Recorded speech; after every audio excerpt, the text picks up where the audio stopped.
Assalamualaikum warahmatullahi wabarakatuh. Halo teman-teman, di sini kami dari kelompok 5 akan menjelaskan mengenai konsep sistem perekonomian Islam.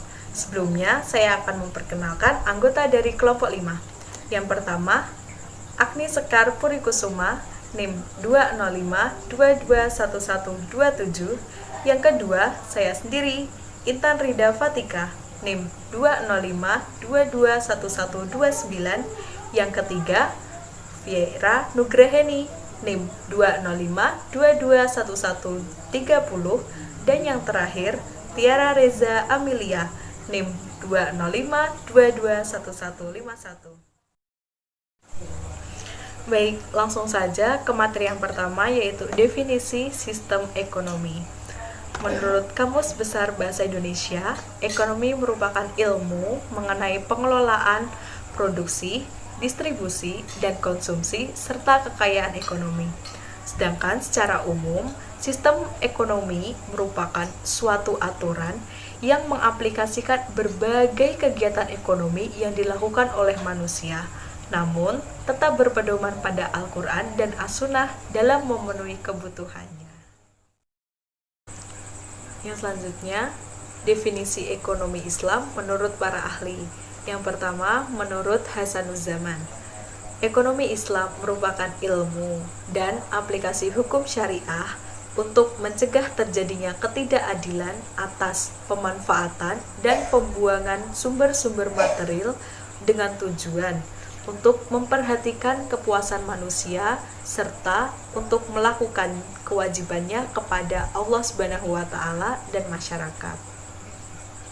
Yang kedua, menurut Muhammad Akram Khan, ekonomi Islam merupakan suatu studi yang memusatkan perhatiannya kepada kesejahteraan manusia, di mana pencapaiannya dengan cara pengorganisasian sumber daya yang ada di bumi ini atas dasar kerjasama dan partisipasi.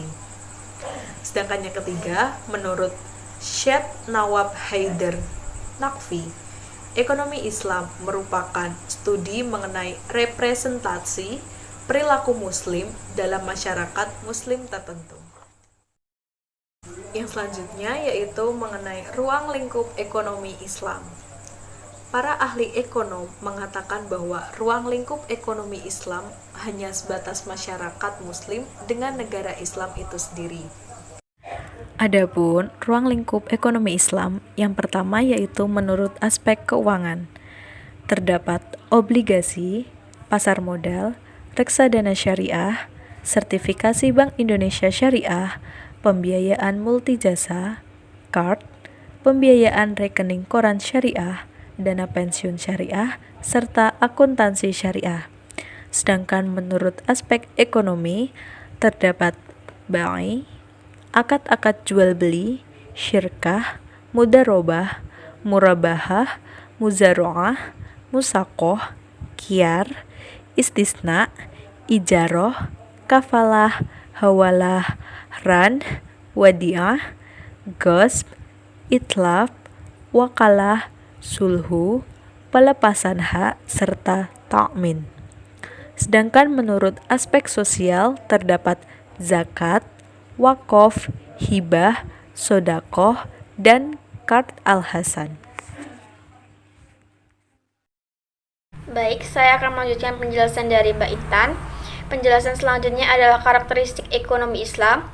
Karakteristik ekonomi Islam dibagi menjadi 6. Yang pertama ada harta kepunyaan Allah dan manusia merupakan khalifah atas harta, yaitu harta benda yang kita miliki adalah berasal dari Allah dan hanya milik Allah karena Allah lah yang menciptakan semua barang yang kita butuhkan. Tetapi Allah juga memberikan hak kepada kita sebagai manusia untuk memanfaatkannya. Yang kedua ada ekonomi Islam terikat dengan akidah, syariah, dan moral, yaitu ekonomi Islam mengajarkan untuk tetap menjaga kelestarian alam semesta seperti lingkungan hidup yang berguna untuk pemenuhan kebutuhan manusia dengan keimanan sesuai dengan syariat-syariat Islam. Yang ketiga, ada keseimbangan antara kerohanian dan kebendaan, yaitu ekonomi Islam bukan hanya bertujuan untuk mencari keuntungan duniawi saja, namun juga mencari ridho dari Allah untuk bekal di akhirat nanti. Yang keempat, ada kebebasan individu dijamin dalam Islam, yaitu dalam ekonomi Islam, setiap individu diberi kebebasan untuk melakukan berbagai kegiatan ekonomi, namun dengan tetap mematuhi syariat-syariat Islam dalam Al-Quran dan As-Sunnah. Yang kelima ada larangan riba. Di dalam Al-Quran, Allah telah menegaskan bahwa riba adalah haram. Maka dari itu, ekonomi Islam sangat melarang adanya transaksi jual-beli yang mempergunakan sistem bunga atau riba. Yang keenam ada zakat. Dalam ekonomi Islam, zakat merupakan komponen penting yang bertujuan sebagai pembersih jiwa dari sifat kikir, dengki, boros, dan dendam. Kemudian ada prinsip-prinsip ekonomi Islam. Prinsip-prinsip ekonomi Islam dibagi menjadi dua. Yang pertama ada nilai-nilai universal atau teori ekonomi. Nilai-nilai universal atau teori ekonomi dibagi menjadi 5. Yang pertama ada tauhid, yaitu keesaan Tuhan. Sebagai manusia ciptaan Allah, kita harus mempercayai bahwa semua yang ada di alam semesta ini adalah milik Allah. Yang kedua ada adil, yaitu keadilan. Seorang pelaku ekonomi tidak boleh mencari keuntungan untuk diri sendiri jika itu merusak milik orang lain atau alam. Yang ketiga ada nubuwah atau kenabian, yaitu nabi dan rasul dipilih oleh Allah untuk menjadi suri tauladan yang memberikan sebuah petunjuk akan keesaan Allah dalam mengikuti ajarannya agar dapat keselamatan dunia akhirat. Yang keempat ada khilafah atau pemerintah. Pemerintah memegang peran penting dalam melakukan perekonomian, yaitu sebagai penjamin bahwa perekonomian sesuai dengan syariah dan tidak melanggar hak-hak terhadap manusia. Yang kelima ada ma'ad atau hasil. Dalam kehidupan ekonomi, Imam Ghazali menyatakan bahwa para pelaku bisnis memiliki tujuan untuk mencari sebuah laba di dunia dan di akhirat.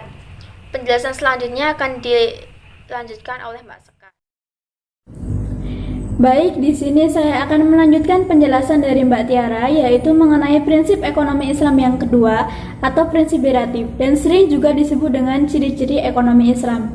Nah, prinsip beratif ini dibagi lagi menjadi 4 jenis. Yang pertama adalah kepemilikan multijenis. Kepemilikan multijenis merupakan terjemahan dari nilai-nilai tauhid yang berarti bahwa dunia dan seisinya ini hanyalah milik Allah SWT. Dan manusia adalah makhluk sekunder yang diamanahkan untuk memanfaatkan dan mengelola sumber daya yang ada. Sehingga segala macam kegiatan ekonomi yang dilakukan oleh manusia, baik itu milik negara maupun milik swasta, sudah diakui dalam Islam. Jenis yang kedua dalam prinsip deratif adalah kebebasan bertindak dan berusaha. Kebebasan bertindak dan berusaha ini merupakan penggabungan dari sistem nubuah, keadilan, dan pemerintahan yang akan menciptakan sebuah mekanisme pasar dalam perekonomian. Maka dari itu, setiap pelaku ekonomi akan diberi sebuah kebebasan untuk melakukan kegiatan ekonominya sendiri dengan tetap berpedoman pada Al-Quran dan hadis dan tidak melanggar syariat-syariat Islam.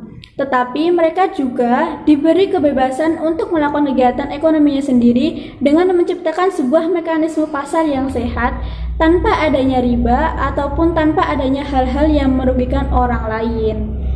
Nah, di sini jenis prinsip deratif yang ketiga adalah keadilan sosial. Memang dalam ekonomi Islam menganut sistem mekanisme pasar, tetapi tidak semua kegiatan ekonomi diserahkan oleh mekanisme harga. Maka dari itu, segala kesalahan dan kegagalan pasti akan terjadi dalam ekonomi Islam tersebut. Nah, dalam hal ini, Islam memutuskan untuk membuat suatu kebijakan dan melakukan suatu tindakan atau intervensi untuk memperbaiki kesalahan dan kegagalan tersebut dengan sistem ataupun dengan prinsip keadilan sosial bagi seluruh lapisan masyarakat, terutama pelaku ekonomi muslim. Dan jenis prinsip deratif yang keempat ataupun yang terakhir adalah akhlak atau perilaku Islami dalam Islam. Sistem perekonomian Islami memastikan bahwa tidak ada kegiatan ekonomi yang melanggar syariah. Maka dari itu, segala kegiatan ekonomi yang dilakukan oleh manusia ataupun oleh pelaku muslim harus sesuai dengan Al-Quran dan hadis dan tidak melanggar syariat-syariat Islam. Maka dari itu, semua kegiatan ekonomi harus dilandasi dengan niat yang baik, yang nantinya juga akan menghasilkan hasil yang baik pula. Penjelasan selanjutnya yaitu mengenai ciri-ciri ekonomi Islam. Terdapat 3 ciri utama dalam ekonomi Islam. Yang pertama yaitu akidah, yang kedua akhlak, dan yang ketiga adalah syariah. Akidah sebagai inti yang menggerakkan kegiatan ekonomi. Seperti yang kita tahu bahwa akidah itu berhubungan langsung dengan keimanan kita, berhubungan dengan hati kita. Maka dari itu, dengan niat yang baik, dengan niat yang tulus dari hati, segala kegiatan ekonomi dapat berjalan dengan baik dan hasilnya pun juga akan baik pula. Ciri yang kedua dalam ekonomi Islam adalah akhlak. Akhlak sebagai parameter dalam optimalisasi kegiatan ekonomi. Selain akidah melalui niat yang baik, niat yang tulus dari hati, akhlak atau tingkah laku manusia juga harus diperhatikan. Nah, sebagai pelaku ekonomi dalam melakukan kegiatan ekonomi, kita harus tetap berpedoman pada Al-Quran dan hadis, sehingga kita tidak melanggar syariat-syariat Islam yang telah ditentukan pada Al-Quran dan hadis itu sendiri. Ciri yang ketiga dalam ekonomi Islam yaitu syariah. Syariah sebagai batasan formulasi pada keputusan ekonomi. Seperti yang kita tahu bahwa ekonomi Islam berpedoman pada Al-Quran dan hadis, sehingga batasan-batasan keputusan-keputusan yang akan diambil harus tetap berpedoman pada Al-Quran dan hadis. Tidak boleh melanggar syariat Islam dan tidak boleh merugikan orang lain. Nah, untuk penjelasan selanjutnya yaitu mengenai tujuan ekonomi Islam. Terdapat 3 tujuan ekonomi Islam. Yang pertama adalah menyelaraskan atau menyeimbangkan antara kehidupan dunia dan kehidupan akhirat. Yang kedua adalah menciptakan kebebasan individu dalam hal kesejahteraan sosial. Dan yang ketiga adalah meraih tujuan perekonomian yang diperintahkan oleh Allah SWT. Tujuan pertama adalah ekonomi Islam adalah menyelaraskan dan menyeimbangkan antara kehidupan dunia dan kehidupan akhirat. Sebagai pelaku ekonomi dalam melakukan kegiatan ekonomi, kita seharusnya tetap mengingat kepada Allah SWT, tetap beribadah kepadanya, dan tetap berusaha untuk mensejahterakan dan memenuhi kebutuhan hidup kita. Tujuan yang kedua yaitu menciptakan kebebasan individu dalam hal kesejahteraan sosial. Nah, seperti yang kita tahu, dalam ekonomi Islam, setiap pelaku ekonomi diberi kebebasan penuh untuk melakukan kegiatan ekonominya sendiri dengan syarat tetap berpedoman pada Al-Quran dan hadis, serta tidak melanggar syariat-syariat Islam. Tujuan yang ketiga dari ekonomi Islam yaitu meraih tujuan perekonomian yang diperintahkan oleh Allah SWT. Nah, salah satu tujuan ekonomi Islam yang diperintahkan oleh Allah SWT yaitu dapat menciptakan kesejahteraan sosial dan dapat menciptakan keadilan bagi seluruh lapisan masyarakat. Untuk penjelasan selanjutnya yaitu mengenai perbedaan sistem ekonomi kapitalis, sistem ekonomi sosialis, dan sistem ekonomi Islam. Terdapat 5 perbedaan mendasar. Perbedaan yang pertama yaitu terletak pada kebebasan individu. Pada sistem ekonomi kapitalis, setiap individu diberi kebebasan penuh untuk mengelola dan mengatur kegiatan ekonominya sendiri. Bahkan negara tidak berhak untuk ikut campur. Berbeda dengan sistem ekonomi kapitalis, sistem ekonomi sosialis, kebebasan individu sangat dibatasi oleh negara. Bahkan kegiatan ekonomi diatur oleh negara, sehingga keuntungan-keuntungan yang didapatkan ditujukan untuk kepentingan bersama. Selain itu, pada sistem ekonomi Islam, seperti yang kita tahu, Islam memberikan kebebasan penuh pada setiap individu dalam melakukan kegiatan ekonomi, tetapi dengan syarat tetap berpedoman pada Al-Quran dan hadis, serta tidak melanggar syariat-syariat Islam. Untuk penjelasan selanjutnya mengenai perbedaan sistem ekonomi kapitalis, sistem ekonomi sosialis, dan sistem ekonomi Islam akan dilanjutkan oleh Mbak Fira. Baik, saya akan melanjutkan penjelasan dari Mbak Agni Sekar. Perbedaan sistem ekonomi kapitalis, sistem ekonomi sosialis, dan sistem ekonomi Islam yang kedua yaitu hak terhadap harta. Untuk sistem ekonomi kapitalis yaitu setiap individu memiliki hak penuh atas hartanya sendiri, bebas untuk memanfaatkan harta yang dimilikinya tanpa adanya pengaruh orang lain. Untuk sistem ekonomi sosialis yaitu tidak ada hak milik perorangan atau tidak adanya pengakuan harta yang dimiliki individu karena segala macam bentuk harta hanya milik negara. Untuk sistem ekonomi Islam yaitu Islam memberikan hak pada individu untuk memiliki hartanya sendiri dan bebas untuk memanfaatkannya. Namun, Islam menerapkan kewajiban membayar zakat bagi setiap muslim untuk menghindari terjadinya penumpukan kekayaan harta yang mengakibatkan sifat kikir pada diri individu. Untuk perbedaan yang ketiga yaitu pemanfaatan ekonomi. Untuk sistem ekonomi kapitalis yaitu adanya hak atas kepemilikan penuh harta yang dimiliki individu yang mengakibatkan munculnya persaingan antara individu itu sendiri serta adanya anggapan untuk memikirkan kepentingannya sendiri tanpa memikirkan kepentingan orang lain dalam memenuhi kebutuhan hidup. Untuk sistem ekonomi sosialis yaitu hak individu dalam setiap kegiatan ekonomi ditentukan pada prinsip kesamaan. Untuk sistem ekonomi Islam yaitu Islam mengakui adanya perbedaan kepemilikan harta yang dimiliki setiap individu. Maka dari itu Islam menerapkan kewajiban membayar zakat bagi yang mampu untuk membantu orang-orang yang kurang mampu. Untuk perbedaan yang keempat yaitu jaminan sosial. Untuk sistem ekonomi kapitalis yaitu tidak ada jaminan sosial pada setiap individu. Perlindungan serta pemenuhan kebutuhan hidup merupakan tanggung jawab individu itu sendiri. Untuk sistem ekonomi sosialis yaitu negara bertanggung jawab dalam pemenuhan kebutuhan hidup setiap individu atau warga negara. Untuk sistem ekonomi Islam yaitu setiap individu berhak memiliki hak untuk hidup dalam negara Islam dan negara juga bertanggung jawab dalam pemenuhan kebutuhan dan keperluan warga negaranya. Dan untuk perbedaan yang terakhir yaitu distribusi kekayaan. Untuk sistem ekonomi kapitalis yaitu kekayaan dan kepemilikan alat-alat produksi hanya dikuasai oleh individu-individu yang memiliki modal yang besar. Untuk sistem ekonomi sosialis yaitu seluruh bentuk produksi dan sumber pendapatan bertumpu pada negara. Dan untuk sistem ekonomi Islam yaitu Islam mencegah terjadinya penumpukan harta atau kekayaan pada sekelompok orang tertentu. Maka dari itu Islam menganjurkan agar distribusi kekayaan dapat merata pada setiap lapisan masyarakat.